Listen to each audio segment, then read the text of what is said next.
kami hormati Bapak Ibu Guru SDN Negeri 1 Duku, Kecamatan Kapetakan, Kabupaten Cirebon. Mari kita panjatkan puji syukur kehadirat Tuhan Yang Maha Esa atas berkat dan karunia-Nya. Kita dapat berkumpul di ruangan ini dengan keadaan sehat dan berbahagia. Pada hari ini kita akan mengikuti acara diseminasi budaya positif di sekolah guna mewujudkan kemajuan pendidikan ke arah yang lebih baik, khususnya di sekolah kita yang sangat kita banggakan. Mari kita buka acara ini dengan membaca basmalah. Terima kasih, acara ini dapat berjalan dengan lancar. Sebelum memulai ke acara ini, kami persilakan kepada Ibu Kepala Sekolah untuk memberikan sambutannya kepada Ibu Haji Samu. Dipersilakan. Bismillahirrahmanirrahim. Assalamualaikum warahmatullahi wabarakatuh. Alhamdulillah, segala puji dan syukur kami panjatkan kepada Allah Subhanahu wa taala, juga kepada junjungan Nabi kita Nabi sallallahu alaihi wasallam, karena berkat rahmatnya kita semua diberi nikmat sehat, nikmat iman, dan nikmat kesempatan untuk dapat mengabdi di bidang pendidikan untuk mencerdaskan anak bangsa kita ini. Salawat dan salam semoga tercurahkan pada baginda Nabi besar kita, yaitu Nabi besar Muhammad Shallallahu Alaihi Wasallam, yang selalu syafaatnya kita nantikan besok di yaumil qiyamah. Yang kami hormati Bapak dan Ibu Guru SDN 1 Duku, Kecamatan Kapetakan, Kabupaten Cirebon, Provinsi Jawa Barat, dan khususnya Bapak Yudi Pramono, calon guru penggerak Angkatan 7 Kabupaten Cirebon yang sangat Ibu banggakan. Pada kesempatan yang berbahagia ini, kami sebagai Kepala Sekolah SDN 1 Duku merasa bangga dan sangat berbahagia karena salah satu dari guru SDN kita ini telah menjadi bagian dari program guru penggerak yang diselenggarakan oleh Kementerian Pendidikan, Kebudayaan, Riset dan Teknologi. Semoga dengan adanya kegiatan diseminasi budaya positif ini akan berdampak kepada kemajuan pendidikan, khususnya di lingkungan SDN 1 Duku ini dan umumnya di lingkungan pendidikan Kabupaten Cirebon. Demikianlah sambutan dari kami. Semoga kegiatan diseminasi ini berjalan dengan lancar dan baik, dan kita semua lebih memahami tentang budaya positif di sekolah kita ini dan dapat menerapkannya ke anak didik kita. Sekian sambutan dari kami. Wabillahi taufiq wal hidayah. Wassalamualaikum warahmatullahi wabarakatuh.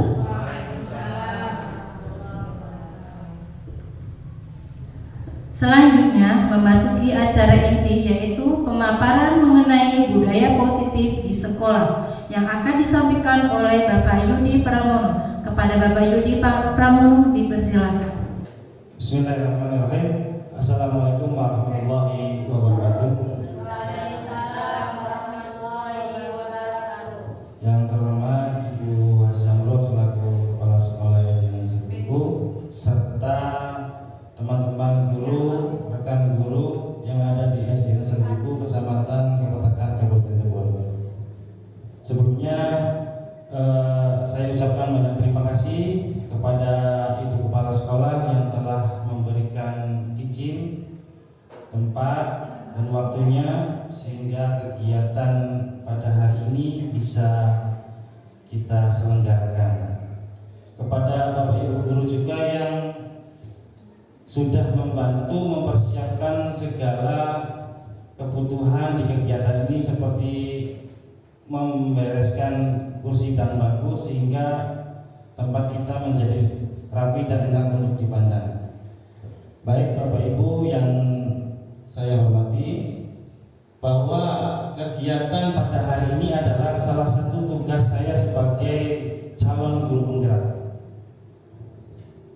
saya mempunyai kewajiban atau tugas yang ditugaskan oleh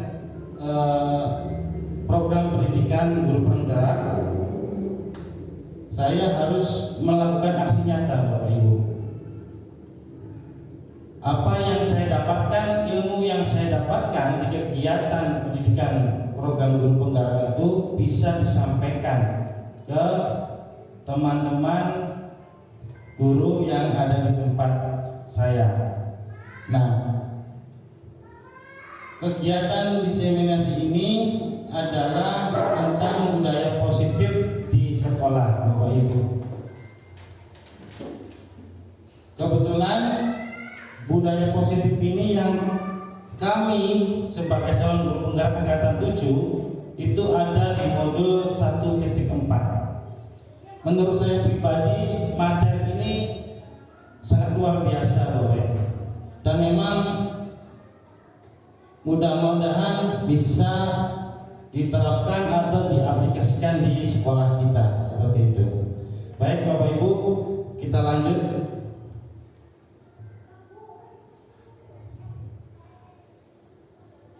Nah, tujuan diadakan diseminasi budaya positif diantaranya itu Bapak Ibu adalah mengenalkan konsep perubahan paradigma pembelajaran.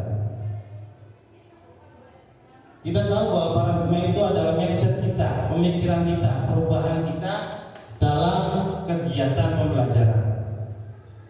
Di antaranya yang pertama adalah dengan mengadakan diseminasi budaya positif ini, satu, dapat menciptakan suasana belajar yang kondusif sehingga guru dapat memberikan pembelajaran yang berpihak kepada murid dan membimbing mereka sesuai dengan kodrat alam dan kodrat zaman.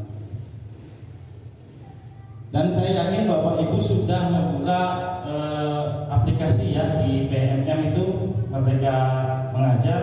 Di situ ada tentang istilah kodrat alam dan kodrat zaman. Ya, baik. Untuk yang kedua adalah tujuannya belajar untuk sama-sama ya Bapak Ibu. Saya di sini bukan orang yang paling pintar, tapi saya di sini adalah posisi sama, masih proses belajar. Kenapa masih proses belajar? Karena saya ditugaskan apakah saya bisa apa tidak untuk memberikan informasi kepada Bapak dan Ibu. Bisa tidak mengimbaskan kepada rekan-rekan kita sendiri. Itu jadi sama-sama belajar.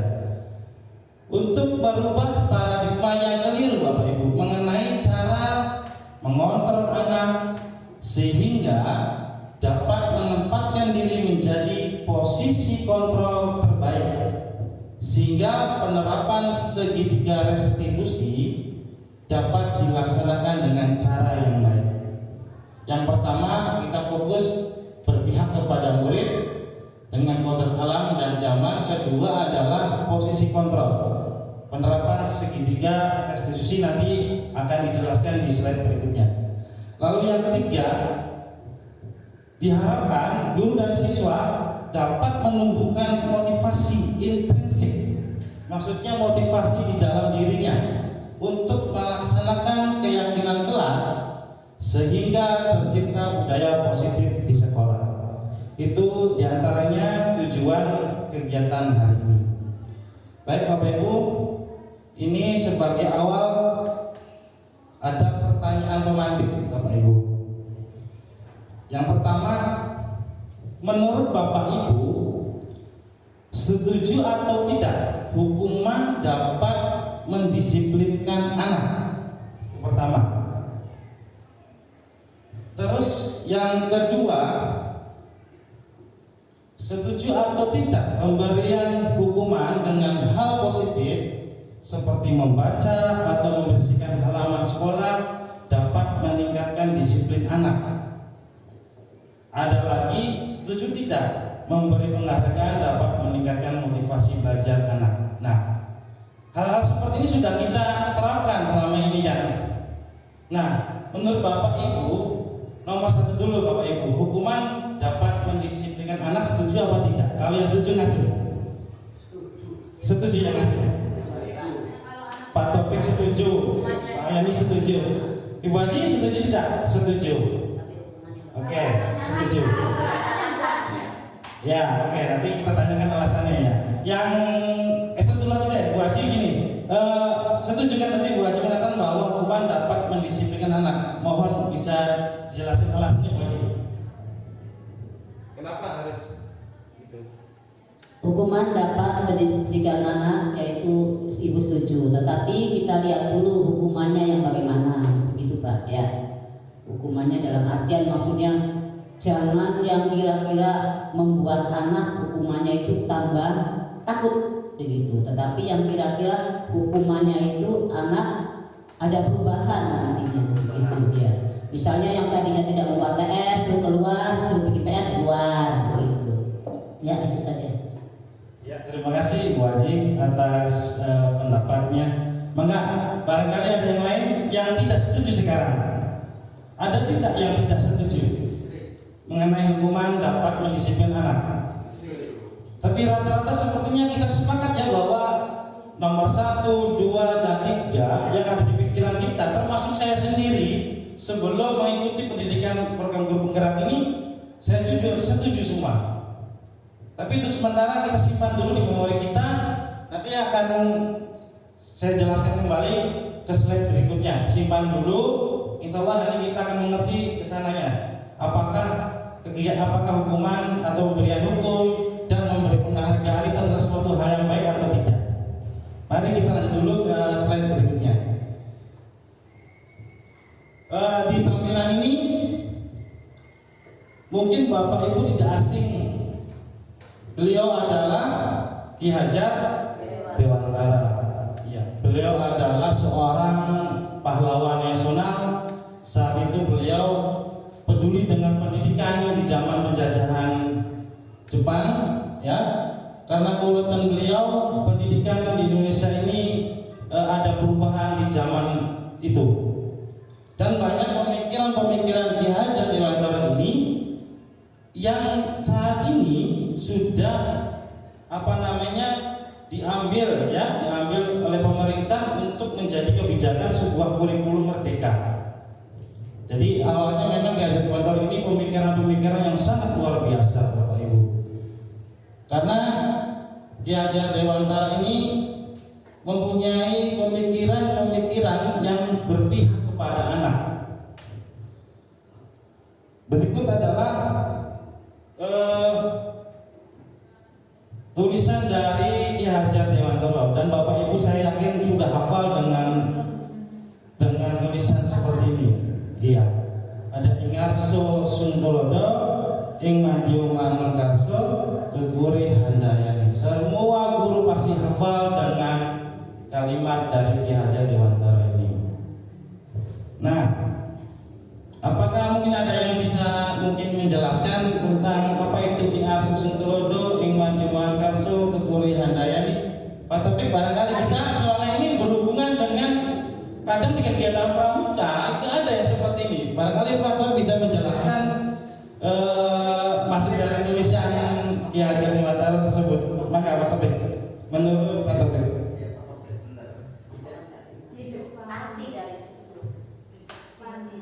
di depan Ingarso Suntulodo, di depan menjadikan contoh, Imadyo Manungkarso, di tengah itu memberikan dukungan, Tuturi Handayani yang di belakang itu mencontoh atau mengikuti. ya terima kasih pada Pak Topik sudah mencoba untuk mengartikan dari itu.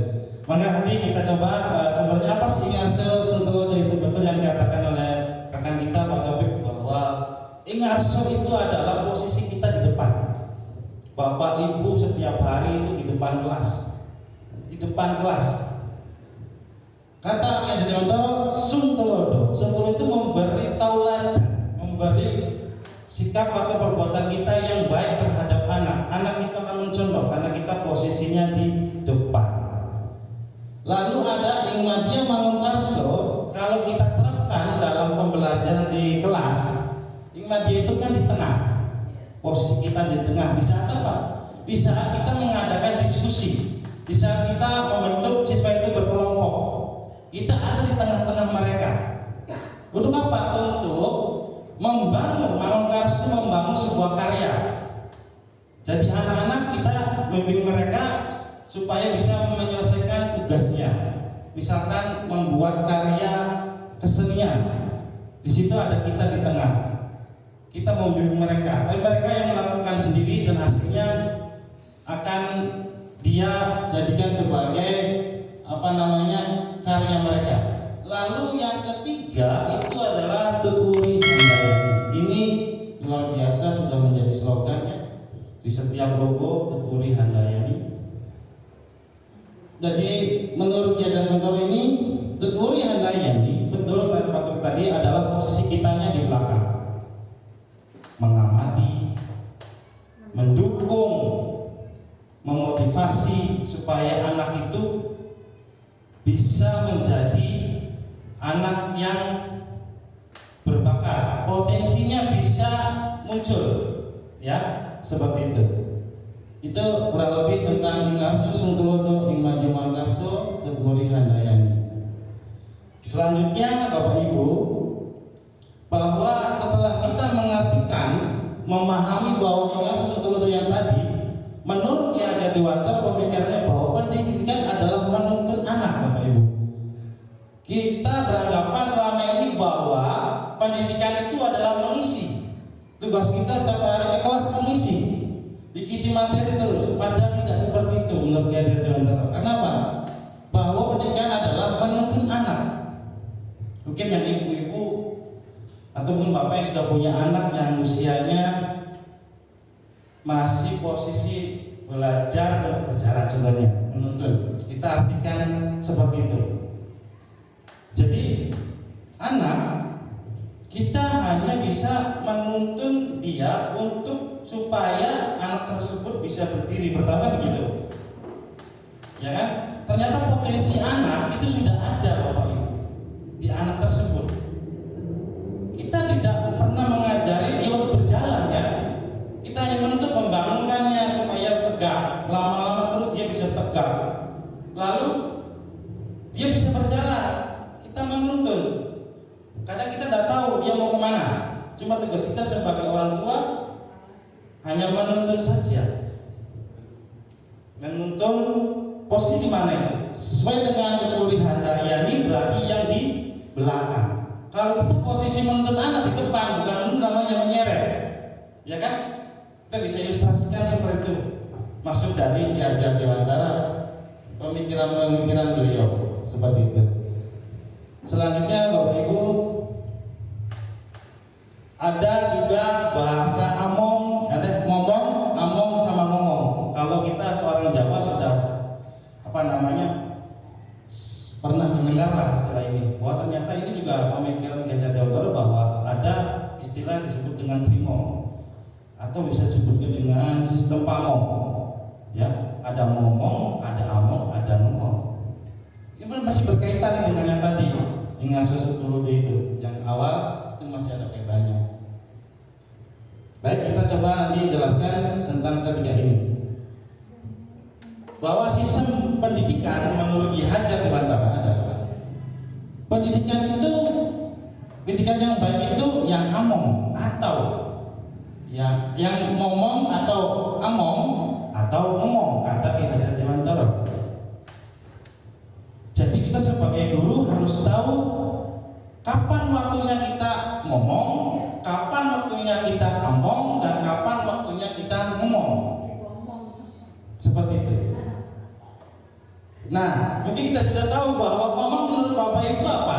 Kalau menurut pemikiran Bapak Ibu, ngomong apa sih? Mengasuh. Oke, mengasuh. Mengasuh ya. Memang ngomong itu mengasuh. Lalu among? Asuh saja. Oke, kita lanjutkan saja di isu berikutnya. Ngomong itu tadi kan mengasuh. Kita seorang ibu mengasuh anak, ya, kualifikasi seperti itu. Ngomong itu adalah merawat dengan penuh kasih sayang, dengan menanamkan kebiasaan-kebiasaan yang baik. Jadi itu ngomong. Biasanya ini kita harus tahu posisinya di mana di saat anak itu perlu apa gitu. Oh, harus ini anak perlu dengan kasih sayang. Terus ada lagi istilah omong. Omong itu memberi contoh tentang baik dan buruk tanpa harus kita memaksa atau mengambil hak anak.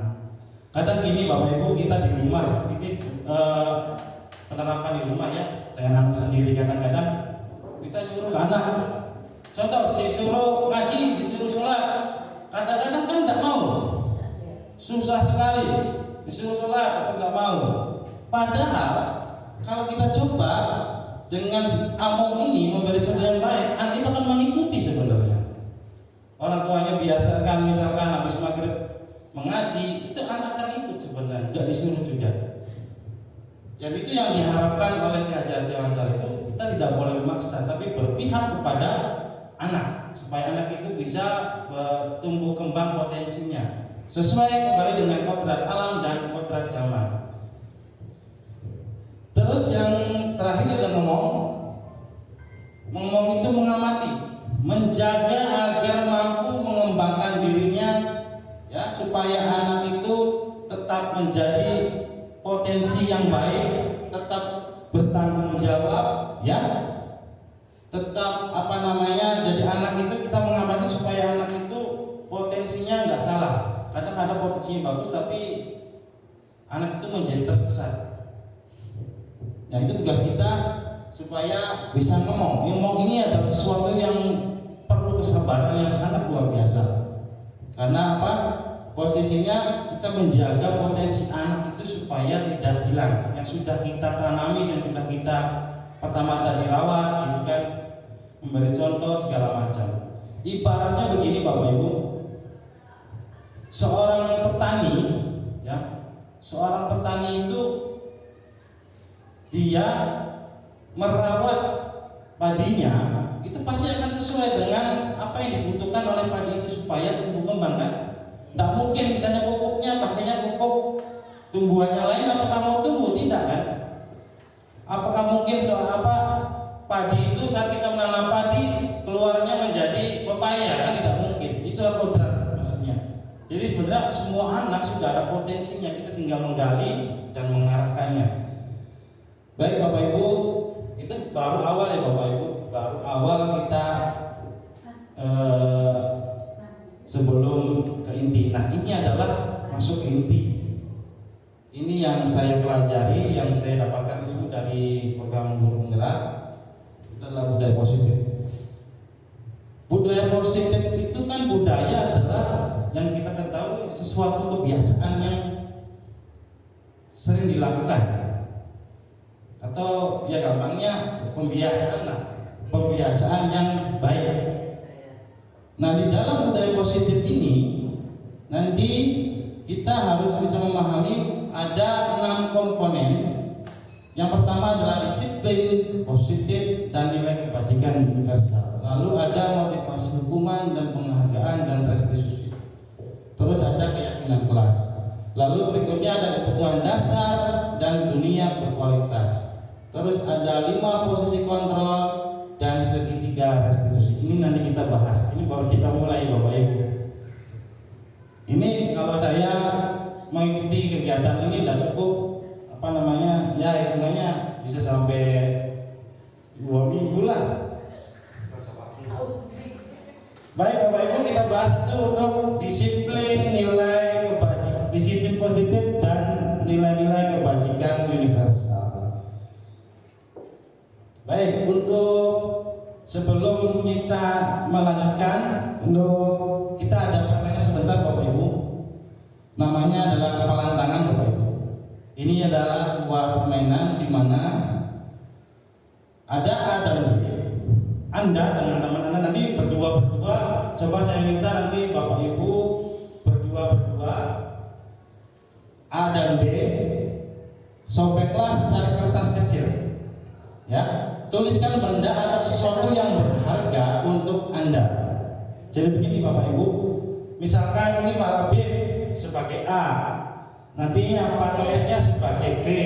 Ya. Nanti yang mengepal adalah Pak Topik. Ya. Nanti yang membuka adalah Pak Labib. Begitu. Nah, coba Bapak Ibu lakukan seperti itu. Bisa nggak membuka genggaman? Jadi Pak Topik Yang kencang kan? merasakan bahwa genggaman itu adalah sesuatu yang berharga. Coba dibuka. Kita nggak buka. Oke. Rasanya nanti ditanya. Ya, itu jadi ini merupakan paradigma kita Bapak Ibu. Tadi kan isinya begini. Coba kita bayangkan saja bahwa kita punya sesuatu yang berharga di tangan ini, Duit lah misalnya duit. atau sesuatu yang berharga ada.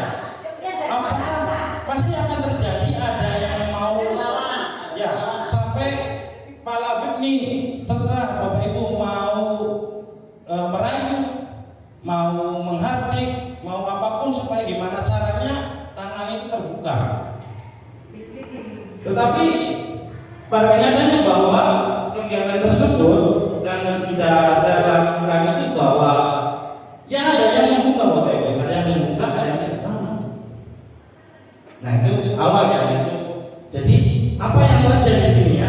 Kalau nyampe itu membujuk, mengancam, menghardik, merayu, menyuap apa saja akan dapat membuka kepala Anda.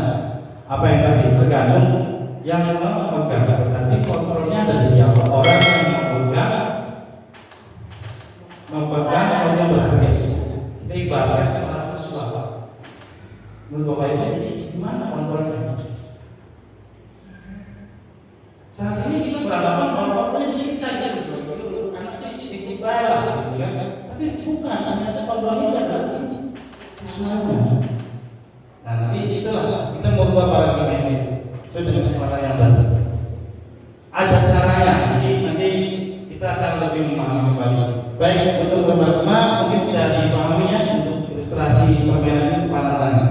Baik itu selanjutnya. Nih paradigma perubahan stimulus respon ke teori kontrol. Apa sesungguhnya yang memiliki kontrol? Yang saya tanyakan tadi kan. Sebenarnya siapa sih yang mengontrol itu? Jadi selama ini Bapak Ibu dan saya pun merasakan bahwa stimulus respon merasa bahwa saya seorang ibu itu bisa mengontrol anak, padahal dalam teori kontrol itu tidak. Contoh, di situ ada kita mencoba mengubah orang agar dipandang sama dengan kita, padahal tidak bisa.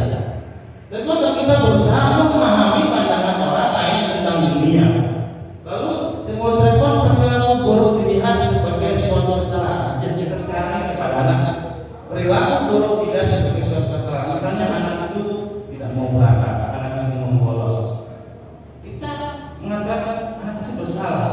Padahal dalam teori kontrol semua perilaku memiliki tujuan. Kita kan harus tanya kenapa anak itu tidak berangkat, kan kita tidak tahu. Oh, kenapa anak ini tidak mengerjakan PR? Itu sebenarnya sebuah masalah itu ada tujuannya. Itulah tugas kita sebagai seorang guru. Terus orang lain bisa mengontrol saya, padahal yang mengontrol adalah diri kita, bukan orang lain. Ini adalah stimulus respon dengan kontrol. Lalu pemaksaan ada apa? Ada pada saat tunjukkan gagal. Nah, bisa saat memaksa, padahal kadang-kadang ada yang tertutup. Kamu kenapa? Gitu ya. Masalah kamu ini kenapa dia membuka? Bingung kan? Ini mau mencari masalah seperti apa? Jadi tidak memakai itu karena menunjukkan itu pasti gagal, tetapi harus berkolaborasi, ya, berkolaborasi dengan anak tersebut supaya itu bisa terbuka. Dan stimulus respon terakhir adalah model berpikir menang dan kalah. Tetapi dalam teori kontrol itu adalah berpikir menang. Karena kalau kalah itu ada sesuatu yang negatif. Jadi harus menang, semuanya harus positif. Jadi teori kontrol ini mengarah semuanya ke arah yang positif. Baik, Bapak Ibu kita lanjutkan. Nah, ke makna disiplin. Makna disiplin ini berasal dari Latin disciplina yang artinya belajar. Makna asal dari kata ini berkolaborasi dengan disiplin diri dari murid-murid dari Socrates dan Plato. Ya, Disiplin ini membuat orang menggali potensinya menuju sebuah tujuan apa yang dia hargai. Namun dalam budaya kita, makna nyata disiplin telah berubah menjadi sesuatu yang dilakukan seseorang pada orang lain untuk mendapatkan kepatuhan. Kecenderungan umum adalah menghubungkan kata disiplin dengan ketidaknyamanan, bukan dengan apa yang kita hargai atau pencapaian suatu tujuan mulia. Yang sudah kita laksanakan selama ini bahwa apa-apa bagi disiplin kasih hukuman. Padahal tidak seperti itu. Ya Bapak Ibu, kita kembali ke yang otomatis awal yang tadi. Mungkin dari sini bisa menjawab pertanyaan yang pertama. Mungkin ada keraguan Bapak Ibu, kok dari satu sudut sekarang hukuman apa asas jawaban kita hukuman itu. Lanjut. Nah, ada nilai-nilai kebajikan, ya, nilai-nilai kebajikan universal itu adalah sifat-sifat positif manusia, merupakan tujuan mulia yang ingin dicapai setiap individu. Menurut Dr. William Glasser, dengan mengingatkan nilai-nilai kebajikan yang diyakini seseorang, maka motivasi intrinsik akan terbangun, sehingga menggerakkan motivasi dari dalam untuk mencapai tujuan yang diinginkan. Terus ini ada nilai kebajikan yang ingin dicapai oleh student anak Indonesia, Bapak Ibu, yang kita sudah tahu lah namanya adalah profil pelajar Pancasila yang ada 6, ya. Beriman, bertakwa kepada Tuhan Yang Maha Esa, berakhlak mulia, ya. Mandiri, berlaku etis, berkebinekaan global, bergotong royong, dan kreatif. Ini yang tujuan pendidikan kita, mengharapkan bahwa profil pelajar Pancasila ini bisa tertanam di anak-anak didik kita. Lanjut Bapak Ibu, ini ada dimensi profil, kita akan bahas satu-satu. Beriman, bertakwa, dan berakhlak mulia. Duanya itu adalah berkebinekaan global yang pertama itu. Kita lanjut saja. Kita akan coba bahas satu. Nah ini Bapak Ibu, profil pelajar Pancasila ini kan ada 6. Yang tadi saya sebutkan bahwa memiliki 6 kompetensi yang dirumuskan sebagai dimensi kunci. Kanalnya saling berkaitan Bapak Ibu. Jadi untuk mencapai profil pelajar Pancasila ini kita nggak bisa satu-satu. Nggak bisa. Jadi semuanya harus berkaitan. Harus berkaitan untuk mewujudkannya jadi menjadi utuh, ya, berkembangnya utuh, tidak parsial, tidak maksudnya tidak satu-satu. Karena coba kita lihat bergotong royong dengan mandiri sendiri. Kalau kita nggak digabung, jadinya kan bertolak belakang tuh. Bergotong royong bersama-sama. Makanya jangan menjadi satu utuh. Itu diterapkan. Dan dari sini itu profil pelajar Pancasila kita hanya fokus pada kemampuan kognitif anak atau pemikiran anak kognitif, tapi juga sikap dan perilaku sesuai jati diri sebagai bangsa Indonesia sekaligus warga dunia. Makanya namanya profil pelajar Pancasila. Nah ini ada yang lain-lain. Satu, beriman kepada Tuhan Yang Maha Esa, berakhlak mulia. Pelajar itu mampu memahami ajaran agamanya, kepercayaannya, baik Islam, baik Hindu, Buddha, dan segala macam, serta menerapkan dalam kehidupan sehari-hari. Pertama ada 5, satu berakhlak beragama. Akhlak beragama, contoh implikasinya, kita di sekolah adalah kebiasaan kita berdoa sebelum belajar. Itu berarti kita sudah ada akhlak beragama di situ. Membaca Al-Quran setiap pagi atau sholat duha misalkan, atau kebiasaan itu, atau sholat berjamaah zuhur. Jadi hubungannya dengan beragama. Lalu ada akhlak pribadi. Pribadi itu berarti anak itu sendiri yang ada di dalam dirinya, ya. Akhlak pribadinya seperti apa? Yaitu sopan santunnya, gitu kan, menghormati yang lebih tua, gitu. Lalu ada lagi akhlak kepada manusia. Ini hubungannya anak berteman dengan teman satu sama lain, ya, bisa saling menghargai, ya kan, saling menghormati di saat dia berkomunikasi atau bersosialisasi dengan temannya. Lalu akhlak kepada alam, contohnya implikasinya adalah sampah, Bapak Ibu.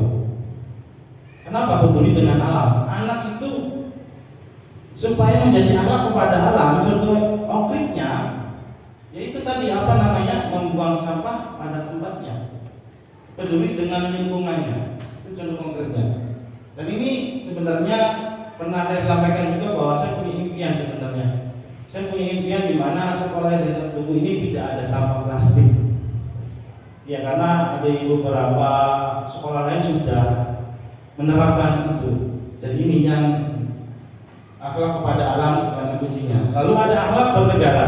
Akhlak bernegara itu contoh konkretnya adalah hak dan kewajibannya dijalankan. Bagaimana dia hak di sekolah, kewajiban di sekolah.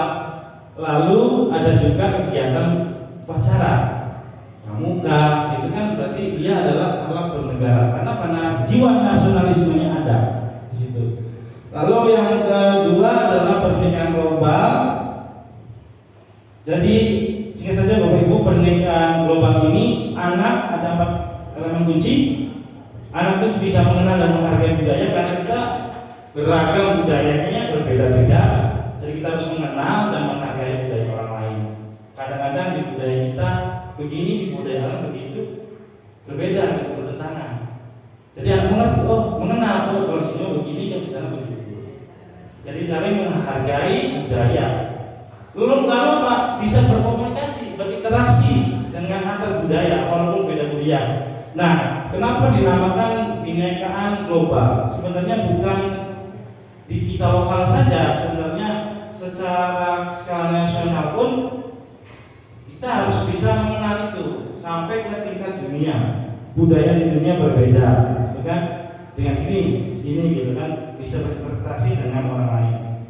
Lalu refleksi dan tanggung jawab. Refleksi itu merenungkan pengalaman anak tentang kaitannya kebinekaan, berbeda-beda tapi satu jiwa. Jadi anak itu tidak membedakan ini orang kulit hitam, ini orang kulit putih, ini orang Cina, ini orang apa, tidak ada.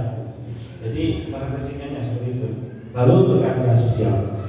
Yang ketiga adalah pertama yang ada 3. Ada 1 kolaborasi dan kepedulian berbagi. Kolaborasi yang tadi, ya. Seperti inilah contohnya kita berkolaborasi.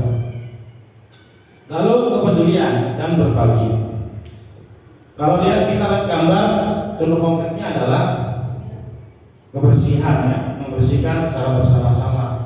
Ini konkretnya adalah, jadi secara sukarela mereka mau mengerjakan kegiatan gotong royong tersebut untuk kebaikan bersama-sama. Lalu yang keempat, mandiri. Ada 2 elemen kunci. Jadi anak Indonesia itu diharapkan menjadi pelajar yang mandiri, yang bertanggung jawab, ya, atas proses dan hasil belajarnya. Anak itu akan tumbuh kesadaran dirinya dengan situasi yang dihadapi. Lalu posisi regulasi diri, artinya anak bisa mengatur dirinya. Ada di dalam dirinya mengatur kebiasaan-kebiasaan baik yang dia lakukan di lingkungannya. Contoh konkretnya begini Bapak Ibu, dengan bernalar itu mampu secara objektif memproses baik kualitas maupun kuantitas, dan membangun keterkaitan antara berbagi informasi, menganalisa informasi, mengevaluasi dan menyimpulkan. Jadi anak-anak bisa berpikir kelar kritis itu bisa ada informasi yang masuk. Contohlah kita lagi viral-viral ini di WA. Nah, kita harus berpikir kritis dulu, ini benar atau tidak? Oh, bukan. Jadi anak bisa memilih. Kalau kita contohkan seperti itu. Jadi menganalisis, bisa merefleksikan, gitu kan, pemikiran dianya. Jadi membangun, menganalisa segala informasi, mengevaluasi dan menyimpulkannya. Dan juga ini berkritis itu bisa diterapkan ya anak supaya bisa benar kritis di kegiatan pembelajaran di kelas. Yang terakhir ada kreatif. Intinya di kreatif ini anak kita disuruh anak mampu memodifikasi, menghasilkan sesuatu yang original, bermakna, bermanfaat dan berdampak kepada orang lain maupun dirinya. Ada 3 elemen kunci. Yang pertama adalah menghasilkan gagasan yang original, kedua menghasilkan karya tindakan yang original, Yang ketiga, memiliki kewawasan berpikir dan mencari alternatif solusi permasalahan. Baru satu ya Bapak Ibu, ini sekarang yang kedua, teori motivasi, hukuman, dan penghargaan restitusi. Kita akan belajar tentang teori motivasi. Ini ada 3. Ada namanya motivasi itu eksternal, ada motivasi internal. Maksudnya eksternal adalah motivasi karena dari luar.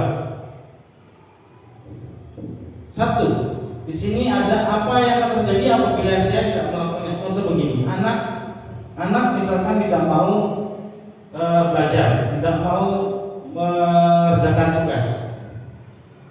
Anak sebenarnya itu dalam dirinya ada ketidaknyamanan. Kenapa takut dihukum? Karena ketidaknyamanan itu terjadi karena ada motivasi dari luar. Kita bisa ngomong nih ke anak, kebersihan misalnya, masuk apa? Kita kadang-kadang yang marah kepada anak, takut. Jadi anak itu dia mau mengerjakan sesuatu hal itu karena takut gitu ya. Karena ada sesuatu dari luar, eksternal. Nah, lalu yang kedua adalah mendapatkan imbalan. Ini ada juga motivasi contoh eksternal. Karena penghargaan tadi yang ini berhubungan dengan pemantik yang tadi ya Bapak Ibu.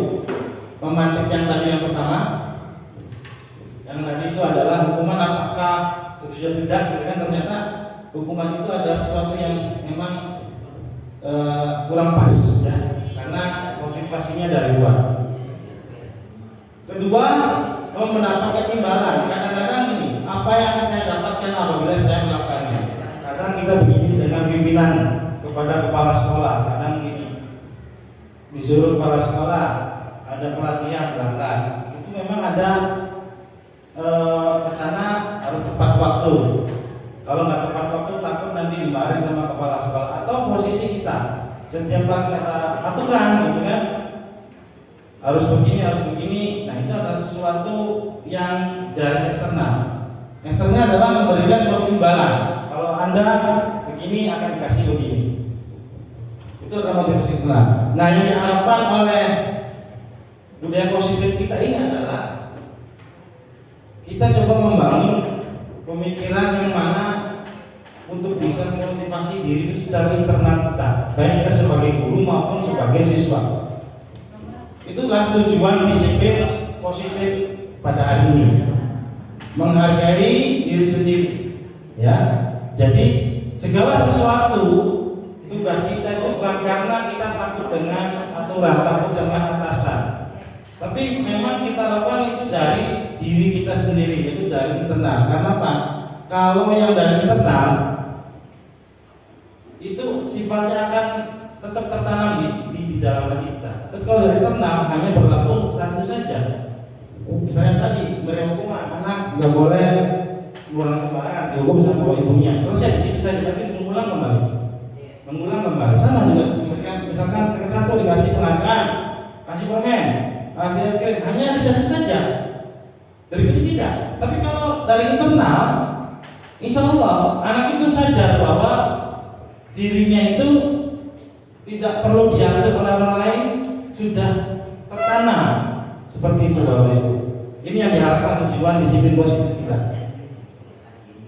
Nah ini sesuai dengan kajian Dewantara bahwa merdeka itu artinya tidak hanya terlepas dari perintah, akan tetapi juga cakap membuat pemerintah diri tadi yang regulasi diri.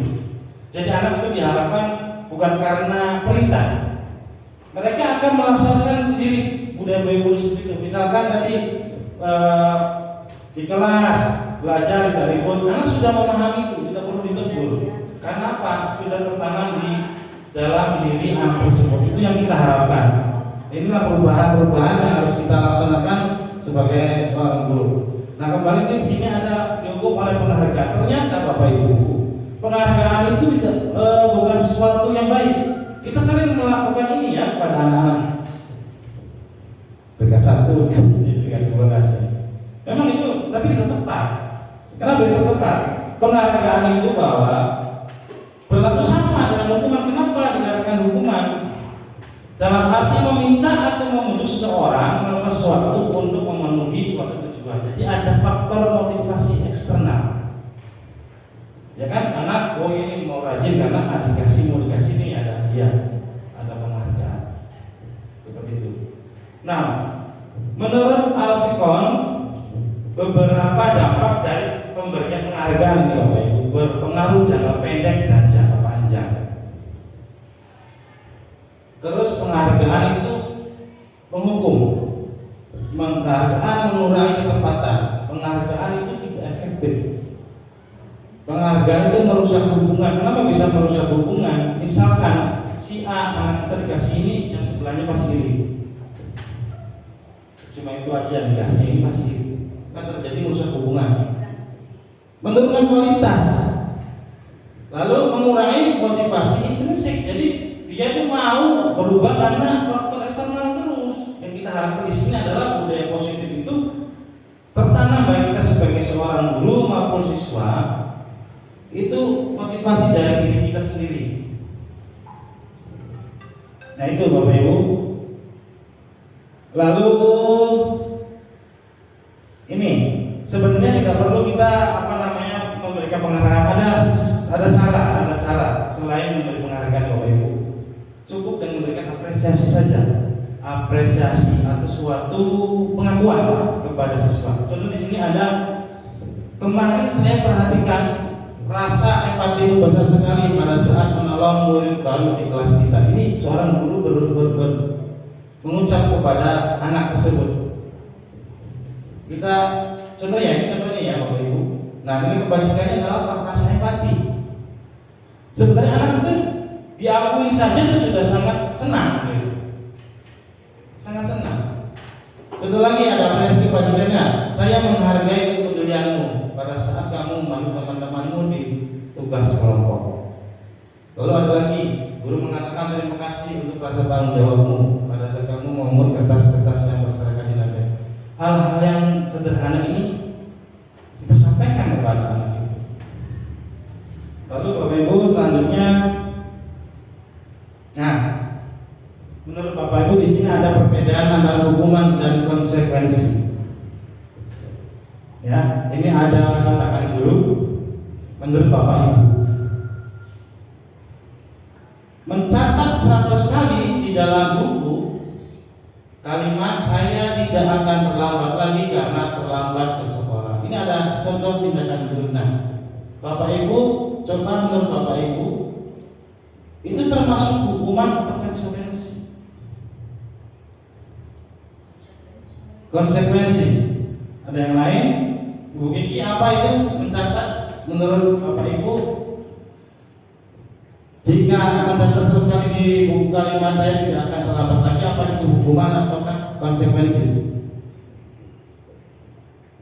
Terus lari mengelilingi lapangan basket 2 kali karena terlambat, dan itu sebelah apa? Apakah hukuman? Hukuman. Kalau murid diminta untuk push up 15 kali karena tidak menggunakan masker, apakah itu suatu hukuman? Hukuman. Coba menggantikan kertas tugas teman yang telah dicoret-coret. Membersihkan tumpahan air di meja tulis karena tersenggol pada saat belajar. Murid disuruh untuk mengenakan sepatu sehari di sekolah karena tidak mengenakan sepatu hitam.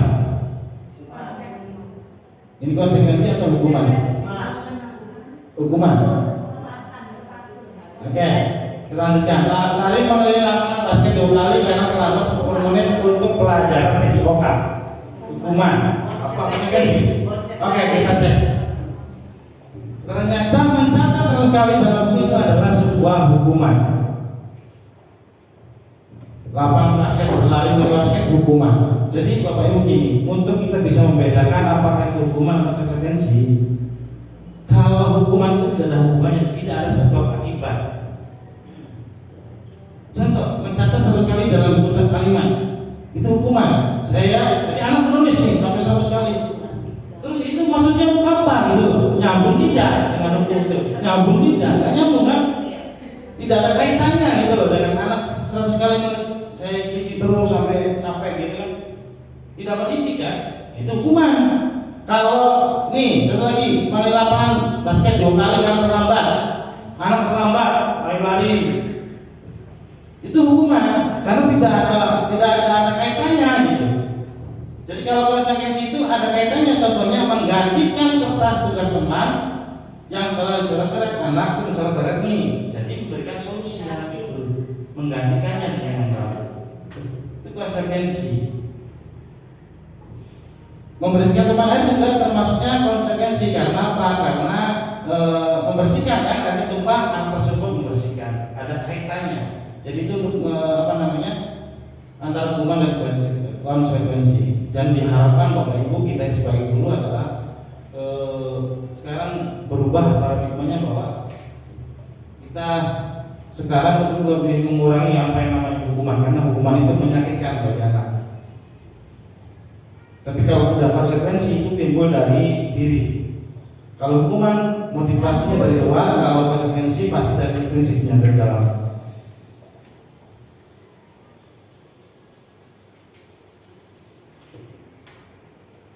Baik Bapak Ibu, kita lanjut ke restitusi. Kalau apa itu restitusi adalah proses menciptakan kondisi bagi murid untuk memperbaiki kesalahan mereka, sehingga mereka bisa kembali pada kelompok mereka dan karakter yang kuat. Restitusi juga merupakan proses kolaboratif yang mengajarkan murid untuk mencari solusi untuk masalah mereka dan membantu murid berpikir tentang orang seperti apa yang mereka ingin menjadi tujuan mulia dan bagaimana mereka harus melakukan orang lain. Jadi restitusi ini adalah memperbaiki keadaan. Bapak Ibu, ada namanya segitiga, memperbaiki keadaan seseorang. Misalkan anak itu bermasalah, kita coba sebagai guru untuk memperbaiki kesalahan mereka dengan tidak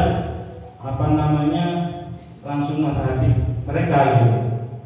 Dengan cara berkolaborasi gitu kan.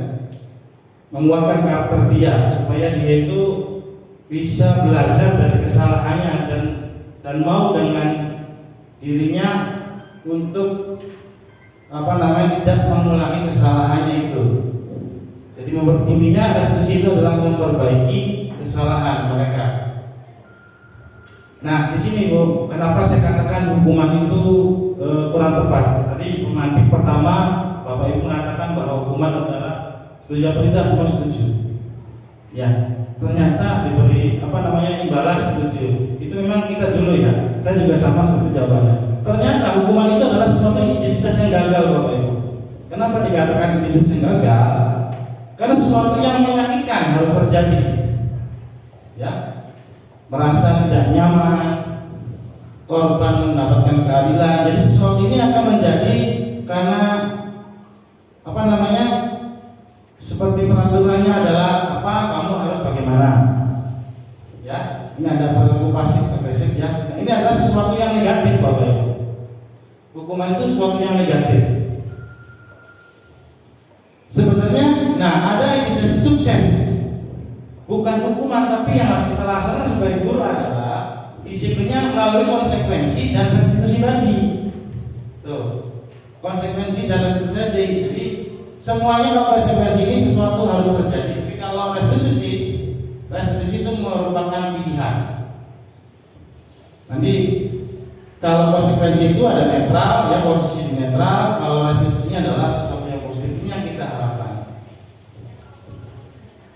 Contoh di sini murid itu kalau dikonsekuensi di hukuman yang keempat, murid atau anak akan tersakiti karena dihukum kan. Anak akan tersakiti. Kalau konsekuensi, anak itu akan dibuat nyaman. Kalau restitusi, anak merasa diberikan penguatan dirinya untuk memperbaiki kesalahan. Kembali bahwa kenapa dikatakan itu gagal, karena hukuman itu hanya terjadi pada satu saja dan akan kembali anak itu berulang. Terus kata hukuman mayu baik, bagian jadi kayak gitu anak seperti itu. Yang diharapkan adalah konsekuensi dan restitusinya itu. Nah ini ada substansi restitusi ya Ibu ya, bukan untuk menebus kesalahan kalau restitusi itu, namun untuk belajar dari kesalahan.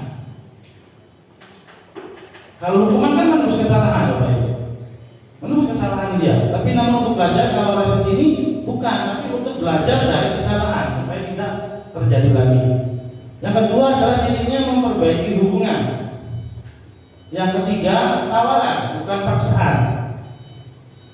Nah, terus empat, restitusi itu menuntun untuk melihat ke dalam diri. Restitusi mencari kebutuhan dasar yang mendasari tindakan. Terus yang keenam adalah restitusi diri adalah cara yang paling baik. Yang ketujuh, restitusi fokus pada karakter, bukan tindakan. Maksudnya begini, kita mengetahui karakter anak tersebut, ya. Jadi bukan pakai tindakan. Yang delapan adalah fokus pada solusi. Yang kesembilan adalah mengembalikan murid yang berbuat salah pada kelompoknya. Itu 9 ciri-ciri restitusi. Nah, ini Bapak Ibu adalah kita keyakinan kelas ya Bapak Ibu. Mudah-mudahan nanti bisa diterapkan. Mengapa tidak peraturan saja? Mengapa harus keyakinan kelas? Contoh, mengapa kita memiliki peraturan yang harus menggunakan helm bila mengendarai kendaraan roda 2? Terus mengapa kita memiliki peraturan 3M, mengenakan masker, mencuci tangan, dan menjaga jarak? Terus mengapa kita memiliki peraturan harus datang tepat waktu pada saat pelatihan?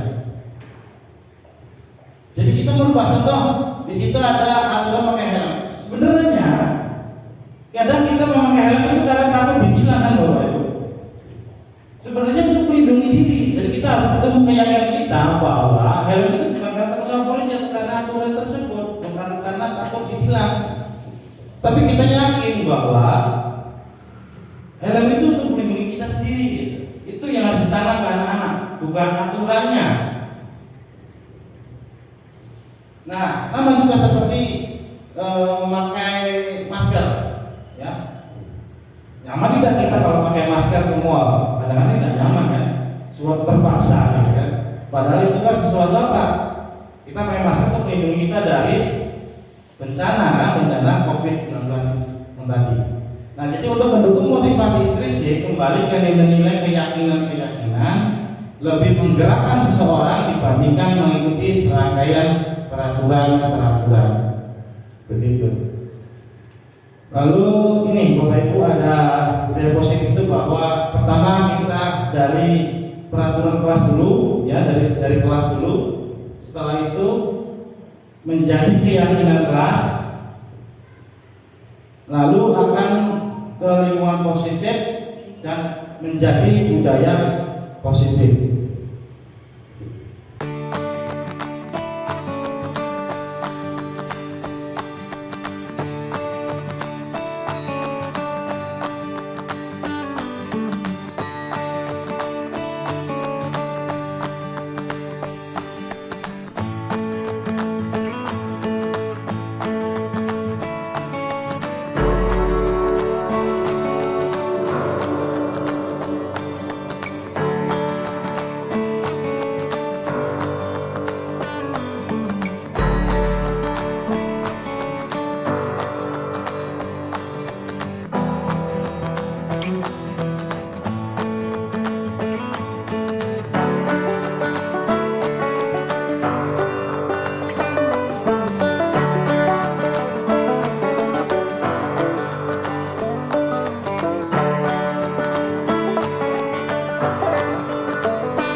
Kita ke 4 kebutuhan dasar manusia.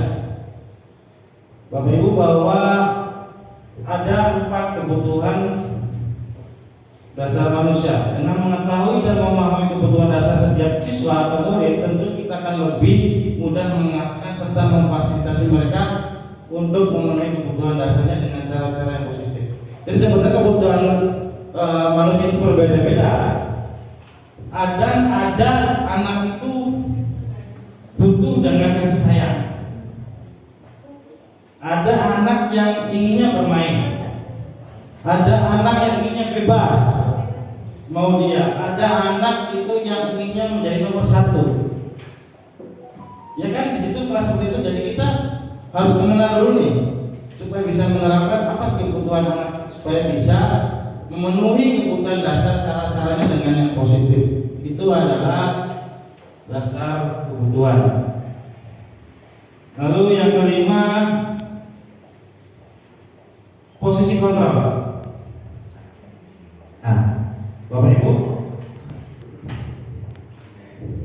ada 5. Di situ ada sebagai penghukum, pembuat rasa bersalah, teman, pemantau, manajer.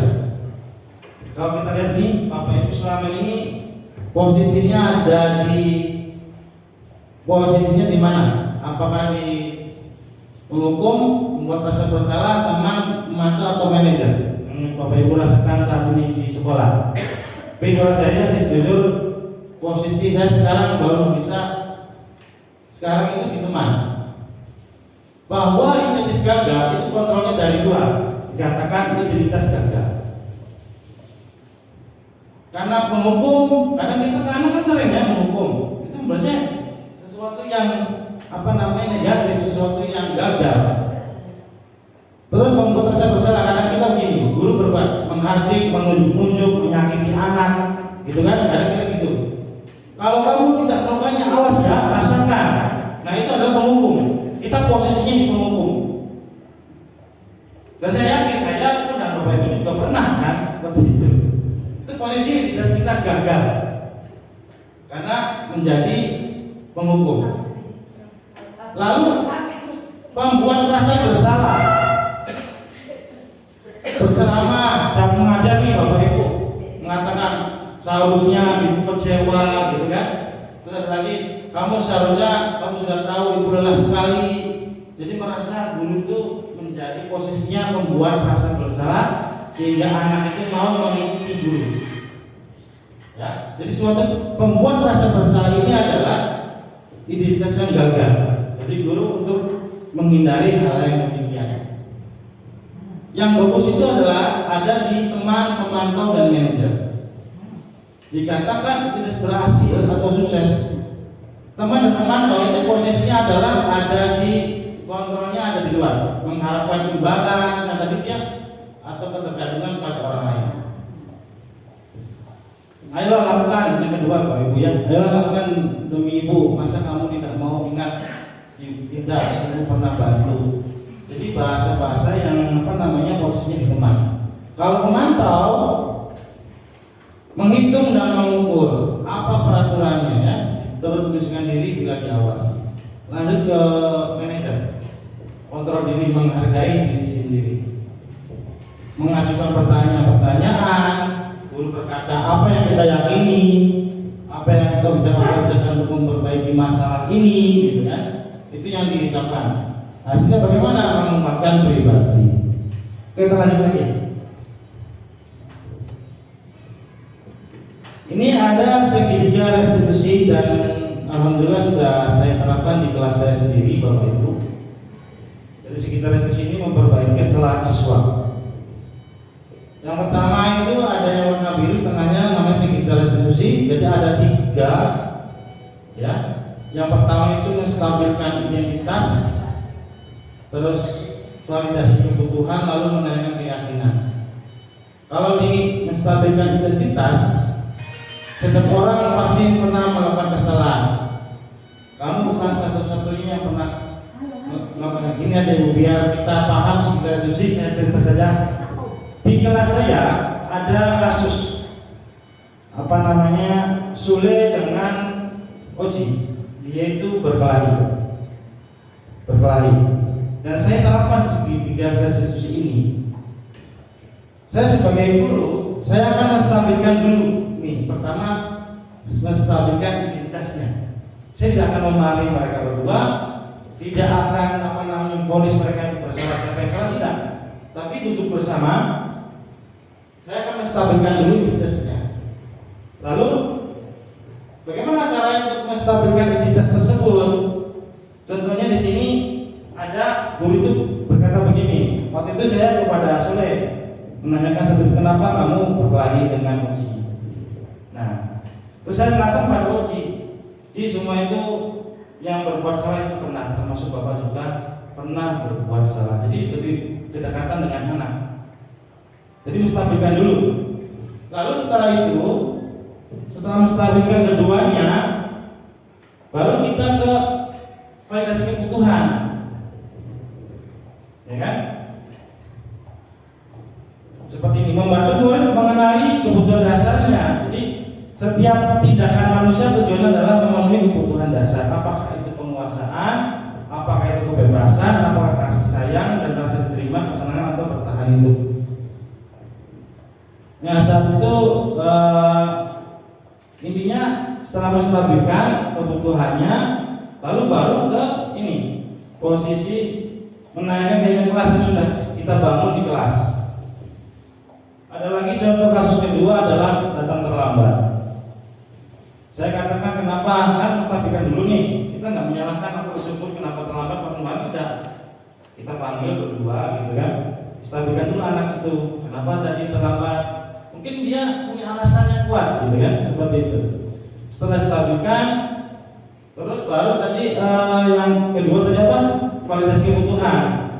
Bagaimana supaya kita tidak terlambat lagi, gitu kan anaknya. Anak tersebut pasti jawab akan menyiapkan supaya tidak terlambat adalah tidurnya lebih sore, tidak bermain HP, menyiapkan jam makernya supaya bangun.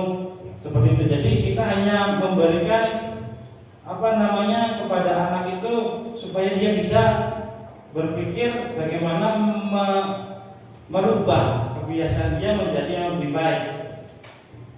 Datang dari dirinya sendiri, kita hanya mengontrol saja. Lalu menaikkan keyakinan. Keyakinan kelas itu begini, Bapak Ibu. Kita jangan terpaku dengan peraturan di sekolah. Lebih baik keyakinan kelas itu dibangun. Kita ngajak anak-anak nih, bagaimana supaya kelas ini kondusif, supaya belajarnya nyaman.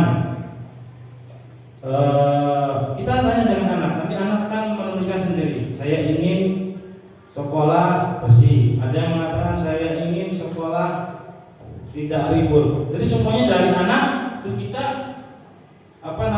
kita simpulkan menjadi suatu keyakinan, kesepakatan lah bahasanya, kesepakatan kelas.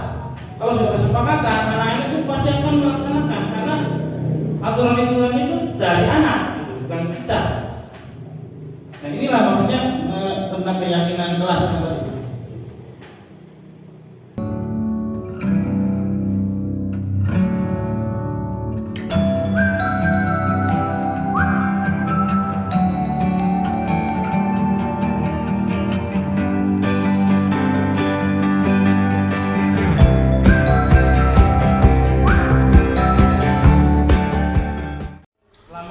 Alisa. Selamat siang, Pak. Ya, Alisa, Bapak mohon maaf ya. Siang ini yang lainnya sudah pulang, Alisa malah dipanggil sama Bapak, ya. Nah, Alisa tahu nggak kenapa Pak Yudi itu memanggil Alisa? Tidak tahu. Tidak tahu. Alisa tadi datang masuk kelas jam berapa? Lambat atau tepat waktu? Lambat. Nah, kalau menurut Arya tadi perbuatan atau sikap yang baik atau tidak baik terlambat itu? Tidak baik. Karena apa? Tidak tepat waktu. Karena kita sekolah itu masuk jam 7 pagi. Ya. Alisa tadi masuk jam pukul berapa? Setengah 8 ya. Nah, Bapak tidak menyalahkan ya. Nah, sekarang ini Menurut Alisa, kalau terlambat itu perbuatan baik apa tidak? Tidak. Tidak baik karena tidak tepat waktu. Bapak tanya Alisa, mungkin Alisa punya alasan kenapa terlambat, ya? Ya. Kenapa bisa terlambat? Malamnya main game Minecraft. Oh, main game, main HP sampai malam. Karena Alisanya tidurnya malam, akhirnya bangunnya kesiangan, ya. Seperti itu. Nah, sekarang ini, menurut Alisa, bagaimana sih caranya supaya kita tidak terlambat? Awal. Oh, nanti Alisa tidur lebih awal. Selain itu apa lagi? Memasang alarm di handphone. Memasang alarm di handphone. Jam berapa? 5:30. Oh iya, jam 4:30 biar bisa sholat subuh ya. Alisanya ya. Iya, seperti itu. Ya. Mulai kapan nanti Alisa mau tidur lebih awal, lalu memasang alarm mulai kapan? Besok. Besok dan seterusnya. Ya. Oke, baik, bagus. Tadi Alisa sudah mengatakan bahwa supaya tidak terlambat, tidurnya lebih awal, memasang alarm. Oke, sekarang sekian dari Bapak untuk ngobrolnya. Terima kasih atas waktunya. Sekarang Alisa boleh pulang, ya. Nah, ini ada beberapa intervensi ya Bapak Ibu, contoh-contoh kalimat apakah ini berbuat lebih baik, pertanyaannya di saat pengadilan sekitar restitusi itu. Nah, sudah di penghujung acara Bapak Ibu, karena sudah ya, ini Bapak Ibu sebelum menutup kita refleksi ada 1, 2, 3 ya, hal baru apa yang mengubah paradigma saya yang saya dapatkan. Kedua, perasaan apa yang muncul selama mengikuti sesi khususnya mengenai makna disiplin dan motivasi intrinsik. Yang ketiga, saya akan menjadi among yang seperti apakah setelah mengikuti dimensi ini. Jadi di season ini kita untuk merefleksikan diri, Bapak Ibu, Angga yang mau merefleksikan siapa? Ibu Umi, mana Ibu Umi? Terima kasih atas kesempatannya. Yang pertama, hal baru apa yang mengubah paradigma saya yang saya dapatkan? Yang pertama, ternyata motivasi terbaik anak dalam melaksanakan disiplin adalah motivasi internal. Yang kedua, perlunya membuat keyakinan atau kesepakatan kelas sebagai upaya mewujudkan budaya positif di kelas atau di sekolah. Yang ketiga, pentingnya melaksanakan restitusi untuk menumbuhkan disiplin positif. Mungkin itu untuk refleksi yang pertama. Ya, terima kasih Ibu Umi. Yang kedua, barangkali ada yang bisa merefleksikan. Yang kedua, siapa yang merasa apa yang muncul selama mengikuti sesi ini, khususnya mengenai makna disiplin dan motivasi intrinsik. Oh ya, benar.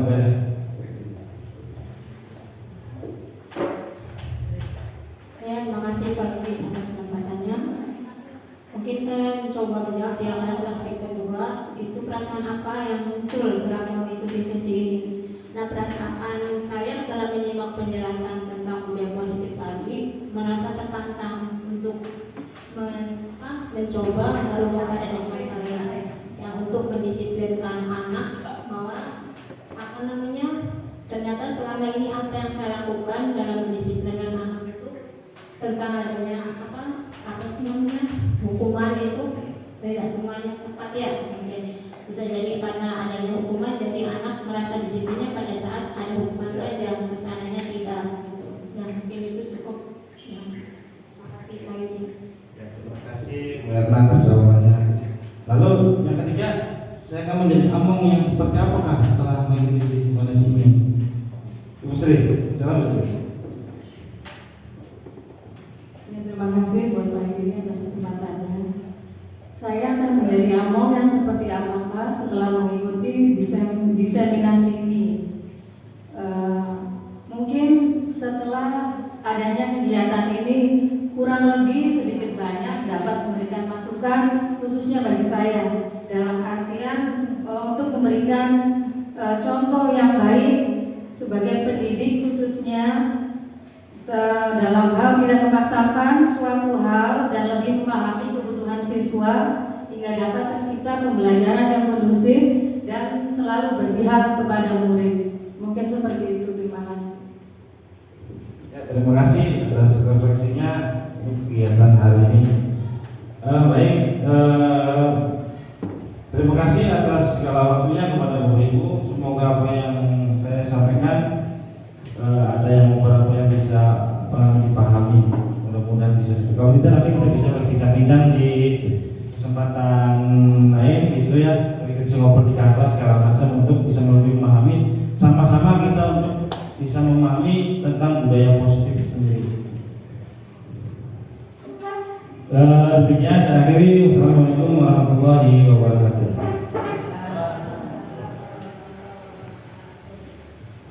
Para hadirin yang terhormat, ini telah sampai kita di penghujung acara. Semoga yang kita dapatkan hari ini bisa membawa berkah dan menjadi jalan kebaikan untuk kita semua, terutama dapat memajukan pendidikan khususnya di SDN Negeri 1 Duku, Kecamatan Kapetakan, Kabupaten Cirebon. Amin. Mari kita tutup acara ini dengan membaca hamdalah. Saya selaku pembawa acara mengucapkan terima kasih kepada Bapak Ibu yang sudah hadir serta para peserta yang antusias mengikuti acara ini dari awal hingga akhir. Selanjutnya, kami mohon maaf atas salah kata dan perbuatan. Sekali lagi kami ucapkan terima kasih.